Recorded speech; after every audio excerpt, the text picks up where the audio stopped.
महेश्वर शिव गुरु जी के चरणों में प्रणाम करती हूँ। मैया भवानी जी के चरणों में प्रणाम करती हूँ। सभी देवी देवता के चरणों में प्रणाम करती हूँ। भाई बहन, एक बहुत ही सुंदर भजन सुनाने जा रही हूँ। इस भजन को सुनिए और ध्यान से सुनिए भाई बहन इस भजन को। जैसन तो हर मनवाए गुरु जी वैसन दिया तो ज्ञानवा। जैसन तो हर मनवाए शिव गुरु वैसन दिया तो ज्ञानवा। जैसन तो हर मनवाए गुरु जी वैसन दिया तो ज्ञानवा। साँझे भी अइहा सवेरे भी अइहा हमरे आंगनवा।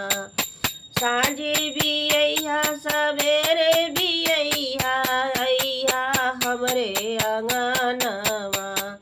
जैसन तो हर मनवाए गुरु जी वैसन दिया तो ज्ञानवा।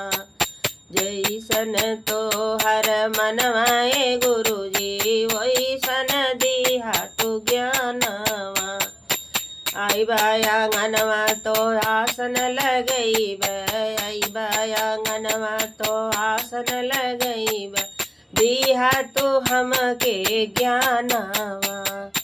आंगन में आइबा तो आसन लगइब, दिया तो हमके ज्ञानवा। आंगन में अइबा तो आसन लगइबे, दिहा तो हमके ज्ञानवा। जैसन तो हर मनवाए शिव गुरु वैसन दिहा ज्ञानवा। जैसन तो हर मनवाए गुरु जी वैसन दिहा तो ज्ञानवा। आंगन में अइबा त पौवा पखरबे, आंगन में अइबा त पौवा पखरब। दिहा हमके ज्ञानवा। आंगन में अइबा त पौवा पखरब, दिहा हमके ज्ञानवा।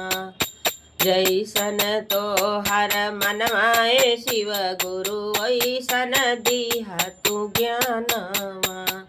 जैसन तो हर मनवाए शिव गुरु वैसन दिहा तू ज्ञानवा।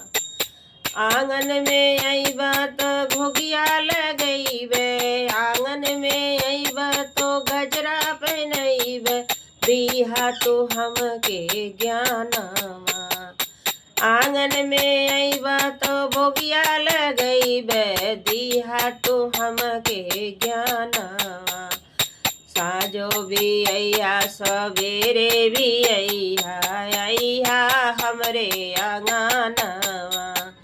साँझे भी अइहा सवेरे भी अइहा हमरे आंगनवा। साँझे भी अइहा सवेरे भी अइहा हमरे आंगनवा।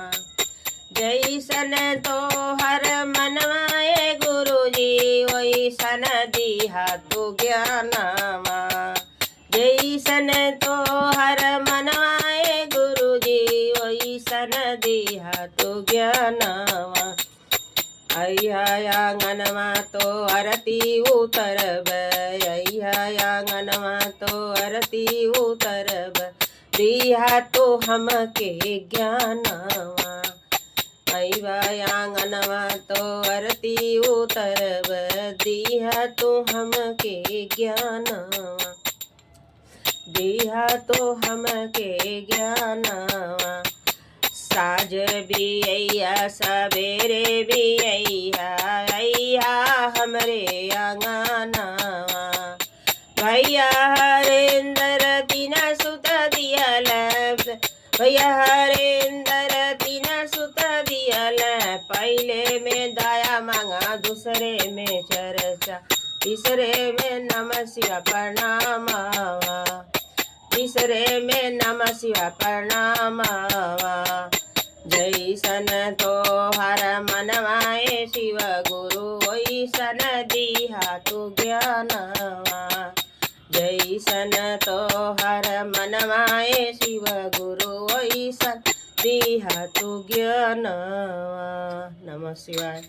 भाई बहन, ये भजन पसंद आया हो तो मेरे वीडियो को लाइक करें, शेयर करें, सब्सक्राइब करें, कमेंट में हर हर महादेव जरूर लिखें। भाई बहन, नमः शिवाय।